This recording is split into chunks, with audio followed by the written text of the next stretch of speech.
Radio Querusha Santidad presenta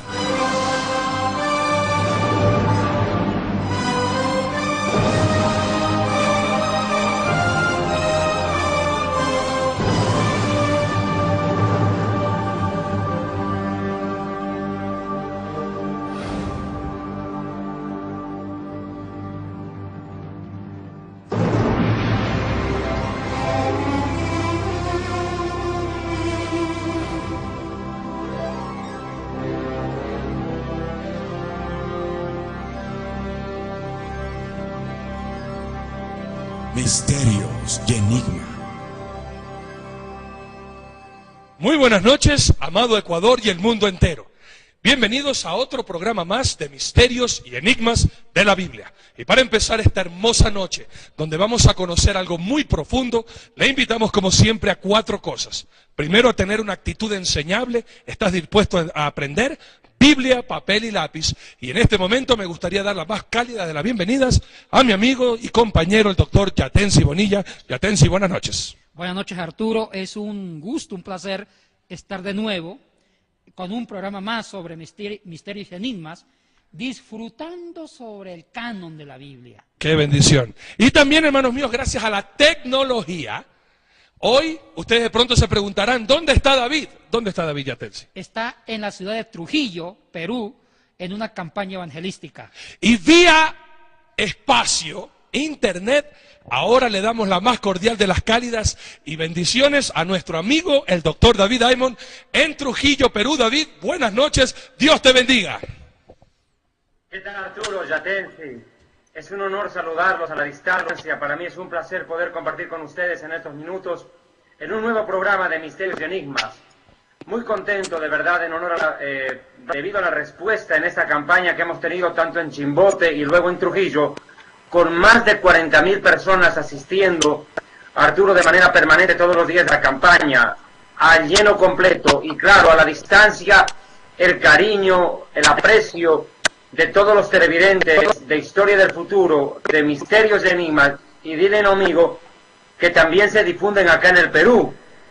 Como te consta, Arturo, en días pasados, durante la campaña, pudimos hacer un contacto telefónico en el cual tú pudiste dirigirte personalmente vía telefónica a más de 6.000 personas que estaban abarrotando la Plaza de Toros acá en Trujillo durante la campaña. Y creo que la respuesta, Arturo, y el cariño para con Yatensi, para contigo, también se hace sentir. Acá en Perú es indispensable la presencia suya para poder traer un mensaje como el que venimos dando en la televisión. El cariño para con ustedes del pueblo peruano también lo transmito a la distancia. Muchas gracias, David, y un abrazo inmenso a todo el mundo. Y también, por favor, pongan mucha atención, que ahora la página de Dile a un Amigo, la página web, ya que Dios nos está bendiciendo y expandiendo el templo, y también la cobertura y la expansión de la palabra de Dios, ahora hemos cambiado de dirección. De pronto usted está entrando a nuestra página web y ya no está, es porque le hemos cambiado, ahora es www.dileaunamigo.tv. Ya no es ORG, sino TV, Yatensi. Sí, es importante que esta página sea visitada, y también le queremos agradecer a David y que tenga muchas bendiciones y que Dios los use mucho en estas campañas en la ciudad de Trujillo, Perú. Bendiciones, David, y que Dios lo siga protegiendo y santificando y siempre adelante. Gracias, Yatensi, de verdad te lo agradezco muchísimo en el alma por el apoyo, por todo lo que hemos podido compartir y lo que sigamos compartiendo en los programas televisivos que también son de gran bendición, te lo repito, acá en el Perú. Pero no solamente en el Perú, Yatensi, quiero puntualizar que la página en internet www.historiadelfuturo.tv ha sido visitada en menos de un mes por más de 400.000 personas. ¡Qué bendición! En todo el mundo. ¡Qué bendición! Hemos recibido mensajes de distintos puntos del planeta. Hemos llegado con el mensaje de la palabra en este tiempo donde menos lo esperábamos, donde menos hubiéramos calculado. Yatensi, hay mensajes que han llegado con respecto a Misterios y Enigmas, felicitando por este programa, desde México, desde Chile, del África incluso, de Suiza, Alemania, Italia, Francia, España y de muchos lugares. estamos, Yatensi, con este programa, Misterios y Enigmas, alcanzando el corazón de mucho pueblo, para la gloria de Dios. Gloria Realmente a Dios. es una bendición. Gloria a Dios, qué hermoso. Gloria a Dios. ¿Y qué te cuentan esa gente, David? ¿De pronto tienen alguna inquietud, alguna pregunta antes de irnos al corte y con Paola? Sí, dos preguntas, Arturo, que estaba leyendo justamente en este momento del pastor Guillermo Rafael de Horta, que nos escribe desde la ciudad de Monterrey, en México, y plantea una pregunta para el doctor Yatensi Bonilla. Guillermo Rafael de Horta escribe desde Monterrey, México. Dice: mis distinguidos hermanos Yatensi, Arturo y David, muchos saludos a la distancia. Les escribo desde Monterrey, México. Disfruto continuamente del programa Misterios y Enigmas y del programa Historia del Futuro, que se difunde a través de www.historiadelfuturo.tv. Mi pregunta es para el doctor Yatensi Bonilla. En el programa número 7 de Misterios y Enigmas, el doctor Bonilla habló acerca de la virginidad de María. La pregunta es: ¿por qué María tenía que ser virgen? Bueno, una muy buena pregunta. No quiero meterme en profundos debates de la virginidad de María, porque fue un tema muy candente durante muchos siglos de la historia del cristianismo. Pero le voy a responder del corazón, inclusive de los libros del Antiguo Testamento.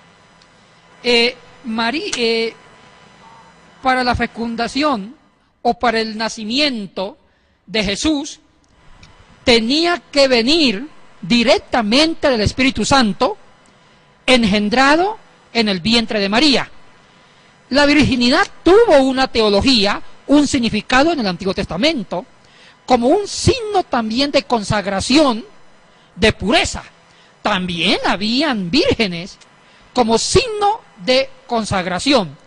Es por eso que María fuera virgen en el momento de la fecundación a través del Espíritu Santo, significaba que Jesús no venía por la descendencia directa de Adán, por el tema del pecado original, sino que venía directamente por la descendencia del Dios mismo a través del Espíritu Santo en el vientre de María.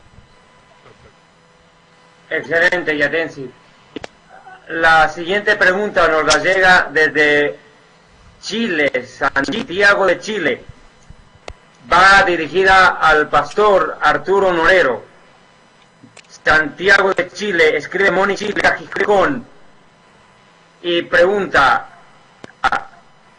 cuando Jesús se bautizó y descendió la paloma de los cielos, ¿toda esa multitud la vieron o solamente Juan el Bautista? Arturo.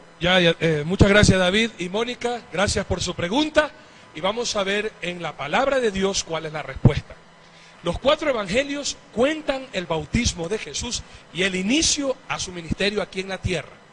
Pero solamente y específicamente en el libro de Juan, capítulo 1, versículo 33, Juan dice que se le había dicho que cuando él viera que la paloma o el Espíritu Santo descendiera y permaneciera en aquel varón, él iba a ser el Cordero de Dios que quita el pecado del mundo. Por favor, si usted apunta y me acompaña al libro de Juan, capítulo 1, vamos a leer efectivamente esto en la palabra de Dios. Juan 1, vemos en el versículo 33, usted puede ver desde el inicio en el 29, pero puntualizando en el 33 dice: y yo no le conocía, pero el que me envió a bautizar con agua, aquel me dijo: sobre quien veas descender el Espíritu y que permanece sobre él, ese es el que bautiza en el Espíritu Santo. Y usted puede ver en Mateo, Marcos y Lucas que cuando viene y desciende el Espíritu Santo siempre habla la palabra de Dios en término singular, hablando de Juan, que él fue el único que vio esta visión. Sin embargo, cuando vino la voz como trueno, toda la gente escuchó esa voz que decía: este es mi Hijo amado, en quien tengo complacencia. Así que la visión la vio solamente Juan, pero la voz, esa voz de trueno de nuestro Señor, la escuchó la multitud que estaba ahí, viendo el testimonio de que Jesucristo empezaba su ministerio para indicarnos el verdadero camino que le agrada al Padre. Entonces, muchas gracias, Arturo. Yo creo que ahora podríamos entrar en el tema concerniente a la jornada de hoy. Perfecto. Hoy vamos a hablar sobre el canon. Cuando hablamos de canon, a veces muchos podrían pensar que es una cámara fotográfica o una marca de algo de tecnológico en computación. Sin embargo, Yatensi nos va a hablar de eso, pero antes de profundizar en este tema, nos vamos a un pequeño corte. Enseguida volvemos con más de misterios y enigmas de la Biblia. No se vayan.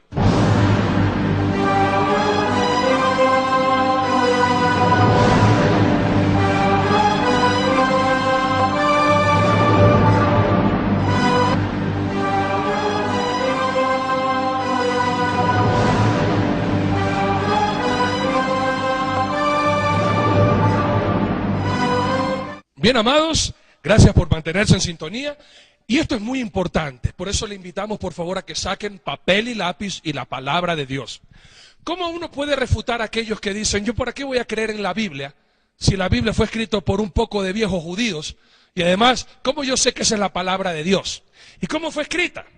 Por eso, hermanos míos, hoy vamos a estar hablando con el doctor Yatensi Bonilla y también David, que nos está escuchando, desde Trujillo, Perú, y también todos los pastores allá preciosos. Un abrazo inmenso y eterno de parte de nuestro amor, aquí desde Quito, Ecuador, al mundo entero. Y para entender en contexto cómo fueron escritos, y acuérdense que la Biblia no es un solo libro, y eso vamos a estar hablando ahora con Yatensi, son varios libros. Pero ¿cómo fue escrito esto? Por favor, apunte esto, porque les voy a dar algunos versículos bíblicos para entrar en el contexto, y después Yatensi nos va a enseñar cómo es que un libro es incorporado o aceptado dentro de la Biblia y por qué otros no. Y cuál es el mecanismo o la norma para indicar que un libro es inspirado por Dios y otros no lo son. Pues hermanos míos, vamos hoy a comenzar en el contexto y por favor apunte esto. A Dios siempre le ha gustado dejar testimonio de lo que Él ha dicho. Esa es la gran verdad. Y vamos a empezar en el libro de Éxodo, capítulo 40, versículo 20. Éxodo, capítulo 40, versículo 20, y le voy a dar algunos textos bíblicos para que usted los apunte. Dice, y tomó el testimonio y lo puso dentro del arca, y colocó las varas en el arca, y encima el propiciatorio sobre las arcas. Y esto es muy importante saber, mis amados hermanos, porque aquí nos vamos a dar cuenta que el Señor deja su testimonio escrito para que la gente después lo entienda. Y en la misma palabra de Éxodo, capítulo 24, versículo 7, nos vamos a dar cuenta, mis amados hermanos, de esta gran verdad. Y tomó el libro del pacto. Miren, ahí está el libro, está escrito. Y tomó el libro del pacto y lo leyó a oídos del pueblo, el cual dijo, haremos todas las cosas que Jehová ha dicho y obedeceremos. Adicionalmente, el Señor ordena que se guarde esta palabra. En el libro de Deuteronomio, capítulo 31, 24 al 26, la palabra del Señor nos dice así. Deuteronomio 31, 24 al 26, leemos que dice así. Y cuando acabó Moisés de escribir las palabras de esta ley, en un libro hasta concluirse, dio órdenes Moisés a los levitas que llevaban el arca del pacto de Jehová, diciendo, tomad este libro de la ley y ponedlo al lado del arca del pacto de Jehová vuestro Dios, y esté allí por testigo contra ti. Posteriormente, cuando Josué asume el liderazgo, él añade a este libro que había escrito Moisés. Y la palabra de Dios en el libro de Josué, capítulo 24, versículo 26, nos enseña así la palabra de Dios. Josué 24, 26, leemos esto que cómo se va añadiendo los libros. Josué 24, 26 dice, y escribió Josué estas palabras en el libro de la ley de Dios, y tomando una gran piedra, la levantó allí, debajo de la encina que estaba junto al santuario de Jehová. Posteriormente, el último gran juez de Israel, Samuel, escribe un libro para dejárselo a los reyes, para que ellos sean instruidos en la palabra de Dios. Y justamente en 1 Samuel capítulo 10, versículo 25, leemos esto que dice así. 1 Samuel 10, 25, dice así, Samuel recitó luego al pueblo las leyes del reino, y las escribió en un libro, el cual guardó delante de Jehová. Y mis amados hermanos, acuérdense lo que hemos estado enseñando. Siempre no era el original, sino muchas copias. Y una de estas copias, dado a los reyes, se había perdido. Y en el tiempo del rey Josías, se vuelve a encontrar que estaba perdido esta copia, y leemos qué aconteció y cómo fue sacado ese libro, para que usted se dé cuenta cómo era importante escuchar la voz de Dios. Y la palabra de Dios en el libro de Segunda de Reyes, capítulo 22, versículo 8, leemos así, Segunda de Reyes 22, 8. Vamos a leer. Entonces dijo el sumo sacerdote Hilcías al escriba Safán: he hallado el libro de la ley en la casa de Jehová. E Hilcías dio el libro a Safán y lo leyó. Nos podemos saltar un ratito hasta el 10. Asimismo el escriba Safán declaró al rey diciendo: el sacerdote Hilcías me ha dado un libro. Y lo leyó Safán delante del rey. Y esta copia, hermanos míos, era un mandato que Moisés había dado para que cuando hubiera rey, el rey nunca se sentara a gobernar sin la copia de la ley de Dios. Y justamente vemos este mandato en el libro de Deuteronomio capítulo 17, versículos del 18 al 20. Y espero que esté apuntando todo esto, y ahí está saliendo en pantalla para que usted lo apunte.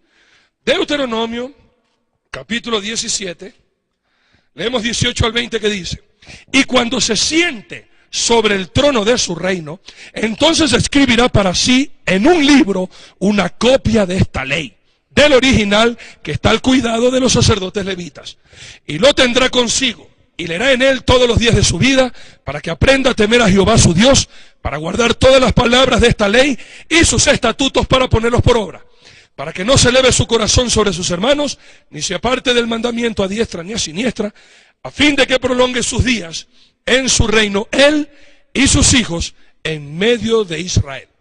Posteriormente vinieron otros libros, mis amados hermanos. Cada profeta que hablaba palabra de Dios las escribía y las dejaba por testimonio. Y así se fueron añadiendo más libros. Jeremías capítulo 36, versículo 32, nos va a enseñar esta verdad. Jeremías 36, 32 dice: y tomó Jeremías otro rollo y lo dio a Baruch, hijo de Nerías, escriba, y escribió en él de boca de Jeremías todas las palabras del libro que quemó en el fuego Joacim, rey de Judá, y aún fueron añadidas sobre ellas muchas otras palabras semejantes. Y hermanos míos, Dios siempre perseveró su palabra para poder instruir al pueblo. Y la palabra de Dios en el libro de Zacarías, capítulo 7, versículo 7, y hermanos, esto es lo hermoso de la palabra de Dios.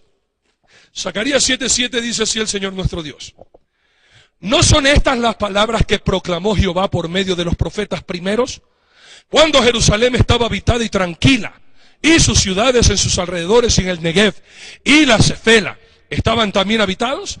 Y bajemos un poquito, ahí mismo en Zacarías 7, capítulo 7, versículo 12, y pusieron su corazón como diamante, para no oír la ley, ni las palabras que Jehová de los ejércitos enviaba por su espíritu, por medio de los profetas primero. Vino por tanto gran enojo de parte de Jehová de los ejércitos. Y posteriormente vemos que los sacerdotes mantenían esas copias y esos libros para instruir al pueblo. En el libro de Esdras, capítulo 7, versículo 14, mis amados hermanos, vemos justamente esta verdad. Esdras 7, 14, así dice el Señor nuestro Dios. Miren qué hermoso, y para entender por qué los libros son importantes.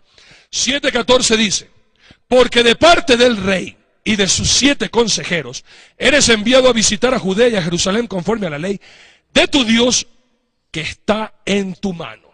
Es decir, Esdras tenía la copia real de estos libros de la ley. Y posteriormente, hermanos míos, esta copia que tenía Esdras fue leída frente a todo el pueblo. La palabra de Dios en el libro de Nehemías, capítulo 8, versículo 1, dice así: y se juntó todo el pueblo como un solo hombre en la plaza que está delante de la puerta de las aguas, y dijeron a Esdras, el escriba, que trajese el libro de la ley de Moisés, la cual Jehová había dado a Israel. ¿Se dio cuenta cómo iban añadiéndose? Y posteriormente comenzamos a tener el Nuevo Testamento. Libros que fueron escritos por evangelistas y apóstoles, y eso vamos a estar hablando. Pero Yatensi, ya hemos visto cómo Dios da su palabra, y de ahí Moisés escribe, y se van añadiendo a estos 5 primeros libros otros libros más, y así tenemos varios libros. Si hay varios libros, ¿qué norma o qué mecanismo se utiliza para unificar los libros? ¿Por qué en el Antiguo Testamento, los que tienen una Biblia justamente se va a dar cuenta, no católica, que ya tiene más libros, pero una Biblia, por decirlo así, Reina Valera o evangélica, tiene solamente 66 libros, 39 en el Antiguo, 27 en el Nuevo. ¿Quién ordena? ¿Qué constituye para que esos libros sean instruidos en la Biblia y otros libros no, Yatensi? O sea, estamos tocando el tema del canon. Canon. ¿Qué es el canon? Mire, es una muy buena pregunta y es un buen tema que vamos a tratar esta noche. El tema del canon. Y yo creo que muchos de ustedes han escuchado la palabra canon o libros canónicos o inspirados. Y usted hizo una pregunta inicial, o sea, ¿quién fue el que determinó que un libro sea o no sea inspirado y sea incorporado al canon? Definamos qué es canon. El término canon viene de la palabra griega kané. Kané en griego significa una caña para medir, regla, medida, norma, ley. También kané significa un justo obrar, un comportamiento justo apegado a las normas. Okay. Pero este término griego viene de su vez de un término hebreo. En hebreo también es kané. O sea que la palabra griega kané es una transliteración directa del hebreo kané, que también significa caña para medir. Perfecto. Ahora, pero también el hebreo viene de una palabra mucho más antigua, una palabra sumeria acadia, una lengua semítica que se llama la lengua acádica o acadio, que era kin. La palabra kin del idioma acadio semítico también significaba caña, medida. Y de la lengua asiria, canú, que era medida, caña, obra, reglamento, regla.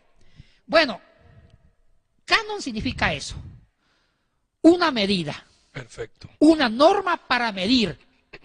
O sea que los libros de la Biblia se llaman libros canónicos porque son libros que tienen una medida, dependen de una sola medida, que es la inspiración de Dios. Okay. Ahora, tenemos que diferenciar qué es inspiración, qué es un libro inspirado y qué es un libro canónico, Perfecto. que es parte del canon. Primero, ¿qué es un libro inspirado? Un libro es inspirado porque el autor es Dios. Amén. Cuando el autor ha sido Dios usando un agiógrafo o escritor humano. Ahora, ¿qué es un libro canónico? Es cuando la iglesia reconoce a través de un concilio que el libro es inspirado. O sea, que un libro inspirado es cuando el autor es Dios.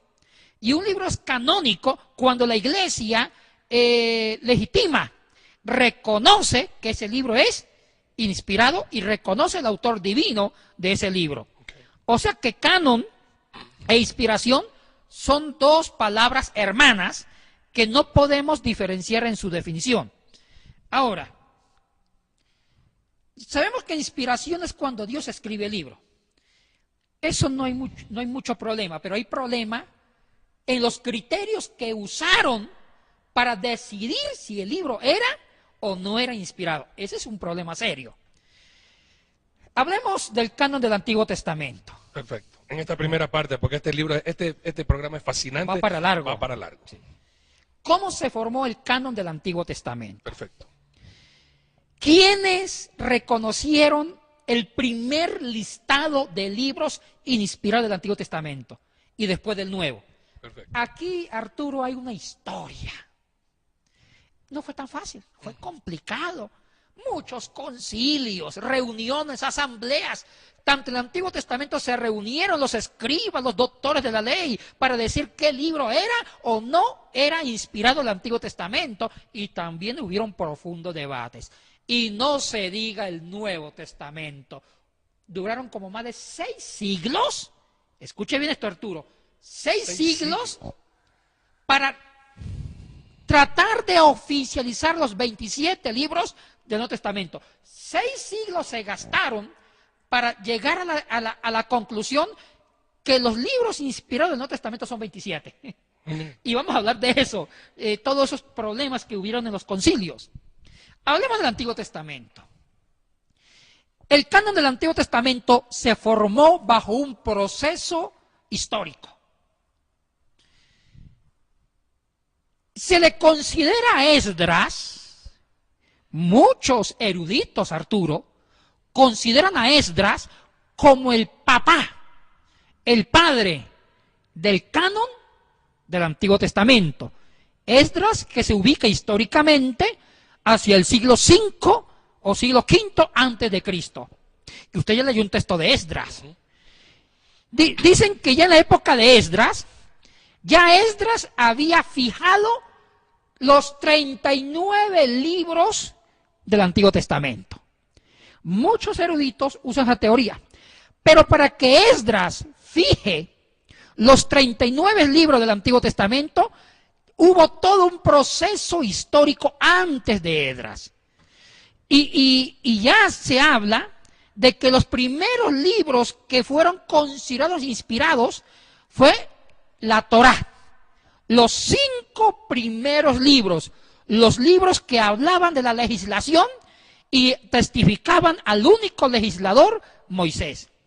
Esos 5 primeros libros fueron considerados los primeros libros inspirados. La Torá fue los primeros 5 libros inspirados por el Antiguo Testamento. E inclusive en Segunda de Reyes, que usted leyó, hacia el capítulo 22, cuando Josías, rey del reino del sur, Josías fue rey entre los años 640 hacia el año 608 antes de Cristo. Josías oficializa la Torá cuando el sumo sacerdote Hilcías encuentra el rollo de la Torá perdido en el templo y lo rescatan y lo canonizan, porque Josías, el rey Josías, junto con Hilcías, consideran ese libro de la ley inspirado y se convierte en el libro que hizo la reforma religiosa en el Reino del Sur. O sea, Arturo, Josías hizo una reforma religiosa que centralizó todo el culto judío en Jerusalén. A raíz de ese libro que usted leyó en Segunda de Reyes, ese libro inspiró que era la Torá. O sea que Josías lo consideró inspirado. Y después otros libros, los profetas. Segundo libro o segundo grupo de libros que consideran inspirado fueron los famosos Neveín, que es una palabra hebrea, plural, que significa profetas. Viene de Naví, profeta. Ese fue el segundo bloque de libros que lo ven como canonizados, inspirados. Y viene un tercer grupo de libros, los Ketuvim, que significa los otros escritos, que son los libros más históricos y sapienciales o poéticos. Ahora hay un problema importante. ¿Cuándo es que se canonizó los 39 libros del Antiguo Testamento? Fue en el siglo I de nuestra era. Precisamente hacia el año 97 después de Cristo, con el famoso concilio de Yania. Un concilio celebrado por escribas, por doctores de la ley, en Palestina o en Judea, no digo Palestina porque un amigo mío se va a enojar, en el territorio de Judea, en Jerusalén, se reúnen los escribas para canonizar los 39 libros. Acá hay un problema serio, Arturo. La Biblia católica tiene 7 libros más. Sí. La Biblia católica considera a Tobías, eclesiástico, Macabeos, sabiduría, Judith, no creo que Primera y Segunda de Macabeo, Primera y Segunda de Macabeo, Baruch, como libros canónicos. Hay un problema serio.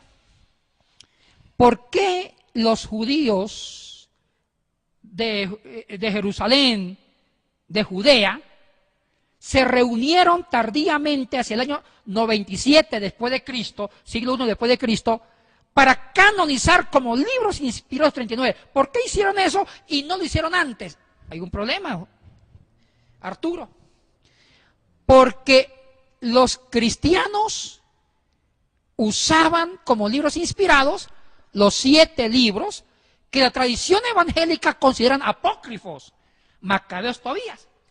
Hubieron unas gran disputas, porque los judíos de habla aramea y hebrea en Jerusalén descartaron todo libro de influencia griega. Los libros que habían sido escritos del Antiguo Testamento, como Tobías, Judith, Sabiduría, Eclesiástico, primera y segunda de Macabeo, Sabiduría, los consideraron libros paganos de lengua griega que no debían ser considerados en el canon.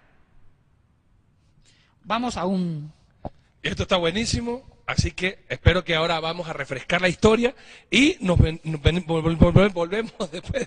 volvemos después de este pequeño corte comercial. No se vayan.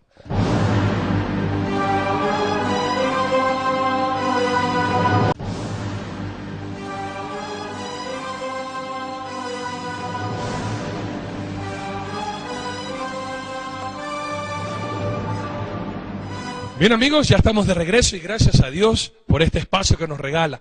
Y le invitamos, estoy seguro que ahora usted de pronto tendrá muchas inquietudes y preguntas. Y le invitamos a que nos escriba, por favor. Ahí está en pantalla nuestro celular para que usted nos pueda mensajear, nuestros teléfonos y también la página web. Acuérdese, www.historiadelfuturo.tv. Y recuerde que ahora Dile a un Amigo cambió su página.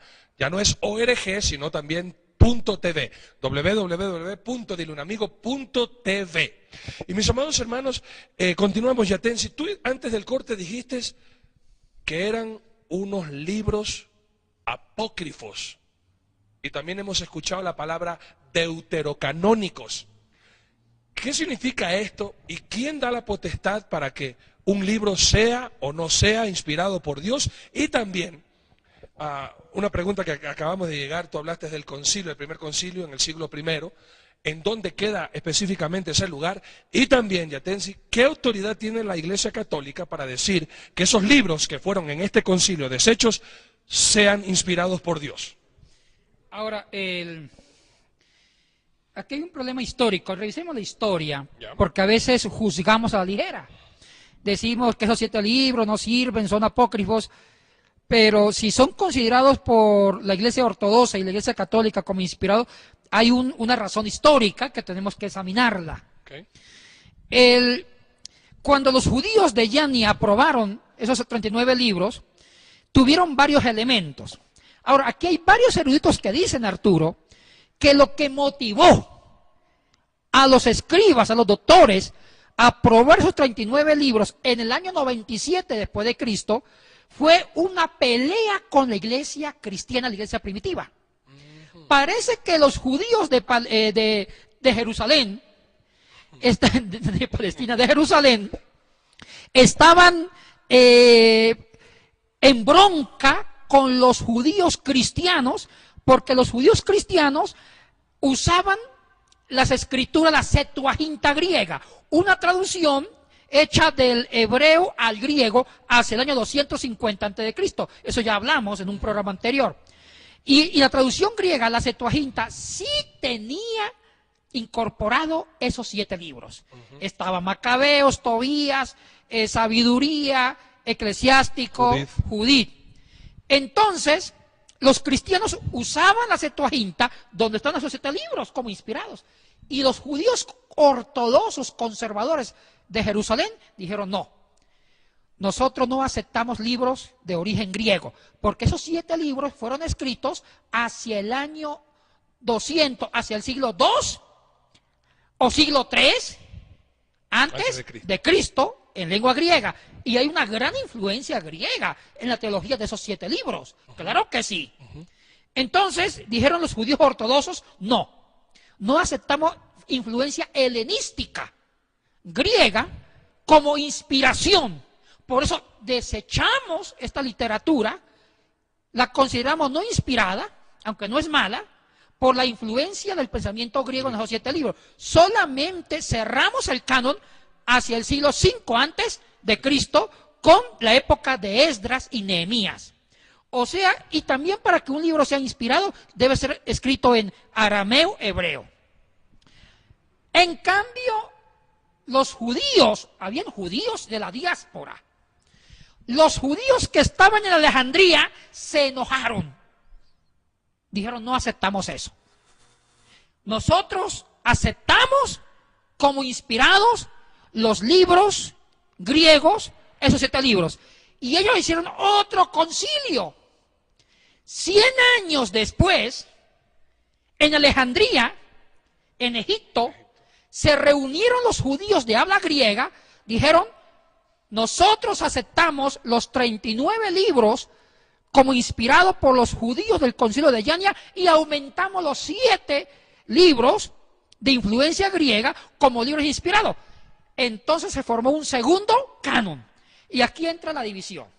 Nosotros los evangélicos solamente reconocemos como libros inspirados el primer canon de Yania, el concilio de Yania, año 97 después de Cristo. Los católicos aceptan el concilio alejandrino 100 años después como segundo canon. Por eso se llaman libros deuterocanónicos. Y los libros de Yania se llaman libros protocanónicos. ¿Qué significa los 39 primeros libros con el término protocanónico? Proto significa primero, canónico, canon. O sea que los 39 primeros libros se llaman los primeros libros del primer canon. Y los libros alejandrinos de habla griega se llaman libros deuterocanónicos, deutero, segundo, canon. Entonces hay ese problema. Los católicos aceptan el concilio alejandrino, nosotros el concilio de Yania. Y dentro de los católicos que hubo la división después también con la iglesia ortodoxa griega, le añaden otros libros más. ¿Sí? Versículos y capítulos a Daniel, Sí. a Esther. O sea, también hay versículos. Ahora, ¿cuál es nuestra postura? Yo respeto el concepto católico, también respeto el concepto protestante. Los católicos avalizan el concilio alejandrino porque eran judíos de habla griega. Los evangélicos avalizamos el concilio de Yania. No vamos a discutir aquí quién tiene la razón. Ahora, hablemos el canon del Nuevo Testamento. El canon del Nuevo Testamento fue otro problema. Cuando se escribieron los 27 libros, también se escribieron más libros, aparte de los 27 que actualmente aceptamos como libros inspirados, más libros. ¿Sabe que la iglesia en los 2 primeros siglos no le interesó canonizar los libros del Nuevo Testamento? Habían muchos libros que circulaban por las iglesias cristianas, por las casas cristianas, como libros inspirados. Pero no sabían cuántos eran los libros inspirados del Nuevo Testamento. No se sabía, porque nadie había hecho el canon. Y habían libros que lo leían como inspirados sin que lo consultara con nadie. Sin que haya esa norma canónica, ¿no? ¿Sabe qué fue lo que hizo que la iglesia primitiva canonizara durante 6 siglos, por un periodo de 6 siglos, los 27 libros? Las herejías. Las herejías obligó a la iglesia primitiva a tratar de oficializar un grupo de libros inspirados en el Nuevo Testamento. Aparecieron en el siglo II y III herejías como los ebionistas, herejías como la herejía de Marción, los montanistas, el gnosticismo, etc. Ahora, otra segunda razón. También se vieron obligados para formar el canon del Nuevo Testamento. ¿Sabe qué, Arturo? La herejía de Marción. Marción fue el primero que formó un primer canon del Nuevo Testamento. ¿Y quién fue Marción? Un hereje. Él fue entre los años 140 después de Cristo hasta el 180 después de Cristo, siglo II. Y Marción solamente consideró como libros canónicos inspirados solamente el Evangelio de Lucas y 10 cartas paulinas. ¿Por qué no consideró los otros evangelios? ¿Y por qué no consideró las cartas universales? ¿Y por qué no consideró Apocalipsis? Porque Marción le tenía bronca a los judíos. Marción decía que el Dios del Antiguo Testamento era un Dios mala gente, era un Dios vengativo, y que todo lo que sea influencia judía hay que descartarlo dentro del canon del Nuevo Testamento. Solamente canonizó a Pablo y a Lucas. Entonces la iglesia primitiva, los santos padres, dijeron: no, Marción, usted no tiene ninguna autoridad, usted solito, porque usted es un hereje, de que diga qué libros son inspirados, no. Entonces la iglesia durante 6 siglos se vio obligada a buscar un grupo de libros inspirados. Y aquí nacen los problemas. No se ponían de acuerdo. ¿Qué libros eran y qué libros no? Habían como más de 50 libros para escoger. Estaban las cartas de Apolo, estaban otro evangelio de Mateo, estaba la Asunción de María, estaba un evangelio de Tomás. Ay, e inclusive la Didache o Didache era parte de los libros inspirados, una epístola de Bernabé, etcétera, etcétera.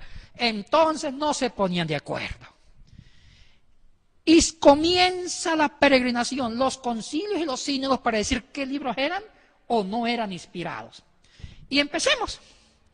Primero tuvieron que poner 3 normas, 3 reglas para decir cuáles eran inspirados, cuáles no. Esas reglas que vas a mencionar ahora eran igual para poder decir cuál era inspirado o no en el Antiguo Testamento, No, o estos son otras cosas. No, estos son para el Nuevo. Okay. Ya en el Antiguo se manejaron otras reglas. En el concilio de Yania. Sí. Ya, estas reglas eran para el Nuevo. Ya. Primera regla. Que el libro tenga un origen apostólico. Perfecto. Que haya sido escrito por un apóstol. Pero hubo una excepción. Aceptaron los escritos paulinos. Porque Pablo no fue un apóstol directo de Jesús. Pero con Pablo hicieron una excepción. Y de pronto con otros también. Un ejemplo, Lucas. ¿Sí? Hubieron excepciones, pero el principio era que fuera un libro de origen apostólico. Segundo principio, que tuviera una unidad doctrinal, que los libros tuvieran un solo eje teológico y doctrinal. Buen principio. Sí. Y tercer principio, para que un libro fuera canónico, inspirado del Nuevo Testamento, que tuviera un uso eclesiástico. O sea, que este libro hubiera sido usado en los cultos cristianos, y tuviera una autoridad por la iglesia, que la iglesia reconociera la autenticidad del libro. Con esos 3 principios pudieron ir seleccionando los 27 libros. Pero fue difícil, siempre fue un problema, 6 siglos. Empezamos. En los primeros concilios solamente canonizaron 20 libros, Arturo. Es lo que se llama los libros protocanónicos del Nuevo Testamento. En los 4 primeros siglos solamente 20 calificaron y 7 no calificaron. ¿Cuáles fueron los 7 libros que en los primeros concilios no entraron como libro inspirado? Les digo cuál. Segunda de Pedro, segunda y tercera de Juan, la carta a los Hebreos, la carta de Judas, la carta de Santiago. Imagínense cuál fue el que dio más guerra para entrar. Apocalipsis. Y Apocalipsis entró, fue el último libro en incorporarse en el concilio de Toledo. Ahora bien, esos 7 libros entraron a partir del siglo IV para adelante. Y como entraron tardíamente, los consideran como libros deuterocanónicos. Deutero, segundo canon. ¿Por qué no calificaron? No calificaron porque la doctrina, la teología de los 7 libros, como que se diferenciaba a los 20 primeros libros que entraron derechito en el primer canon. Un ejemplo, Santiago. Santiago enfatiza la salvación por obras, cosa que se apartaba de Romanos, no había. Y Apocalipsis no lo entendían, con dragones, monstruos, el milenio. Esos temas apocalípticos fue un problema para la iglesia antigua, para los santos padres y para los doctores de la iglesia. Bueno, Arturo y amados televidentes, ¿sabe dónde se empezó a incorporar esos libros? En el concilio de Hipona, en el año 393. Porque en ese concilio, hasta el año 393, habían dicho, esos 7 libros no entran. Bueno, algunos tuvieron más dificultades que otros. Pero en el 393, dijeron, empecémoslos a estudiar de nuevo para considerar un posible incorporación en el canon. ¿Y sabe por qué abrieron el expediente para ser considerados en el futuro como parte del canon? Porque la iglesia primitiva le gustaba leer Apocalipsis. La iglesia primitiva le encantaba Santiago por la obra social. Hebreos, Por supuesto. por el sumo sacerdocio de Cristo. Entonces en el concilio de Hipona, en el año 393, se abre la posibilidad de incorporarlo. Hasta que en el tercer concilio de Cartago en África, en el año 397, se incorporó 6 libros, menos Apocalipsis. No entró. Y en el cuarto concilio de Cartago, en el año 419, entra Apocalipsis. O sea que ya en el cuarto concilio de Cartago, en el año 419, ya estaban los 27 libros probados. Pero todavía hubieron muchos clérigos, muchos teólogos, tanto en Oriente como en Occidente, que no les cuadraba ciertos libros, como Santiago y Apocalipsis, y como la Carta de los Hebreos. Entonces se celebra el último concilio, el cuarto concilio de Toledo, celebrado en el año 633, y lo presidió un gran teólogo, un gran biblista, Isidoro de Toledo. Ya con él se cerró el canon.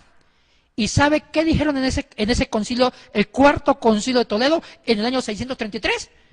Que el que rechace Apocalipsis sea anatema y excomulgado. Escuche bien, Arturo, y excomulgado en la iglesia.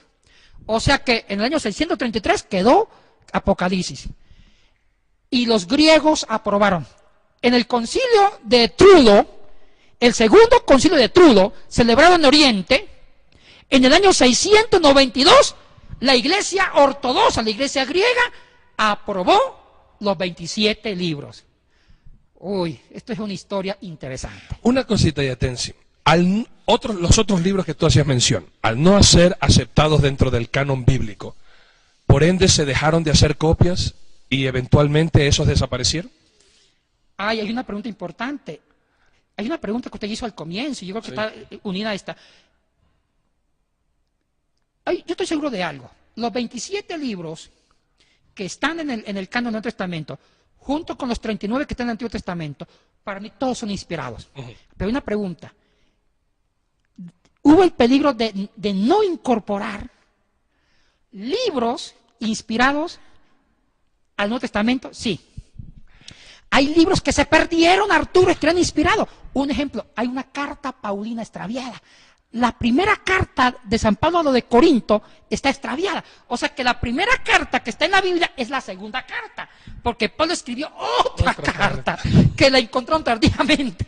Y eso vamos a estar viendo en un próximo programa, que eso no se pueden perder. Nos vamos a un pequeño corte y enseguida regresamos.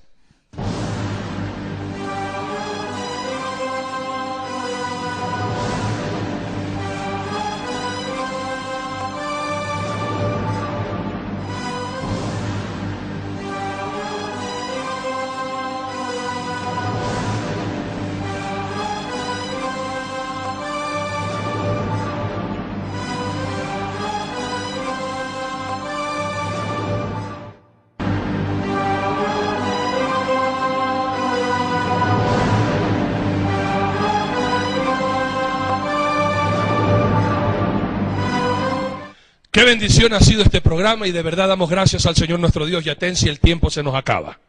Sí, bueno, despedimos a nuestro amigo David, que siga siendo usado por Dios en Trujillo, para que Dios bendiga a muchas personas y muchos inconversos se conviertan a Dios a través de sus mensajes. Bendiciones, David, y adelante.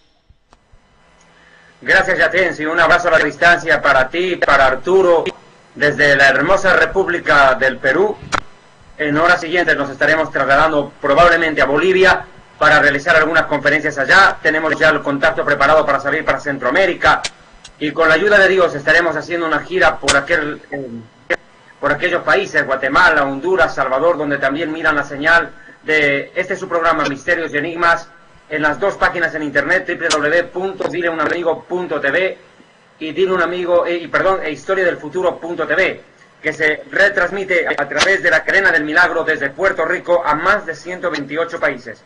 Shalom Alejem, paz para todos ustedes, amigos televidentes. Un abrazo a la distancia para vos, Arturo, y también para vos, Yatensi. Gracias.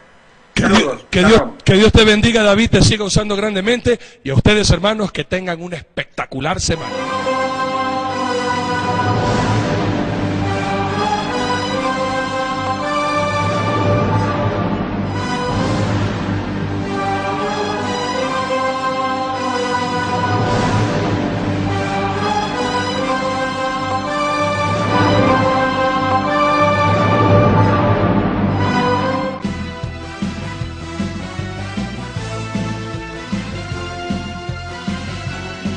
Ministerio Evangelístico Internacional Kedushá, Santidad, presenta Jerusalén y la Tierra Prometida, el plan de Dios para Israel y el fin de los tiempos en Historia del Futuro. Porque para Dios, el futuro es historia. A tu disposición en Librería Asoma. Quito, en La Voz Andes 231 y América, frente al Centro Médico Axis, y en Guayaquil, calle García Moreno 4102 y Vaca Galindo.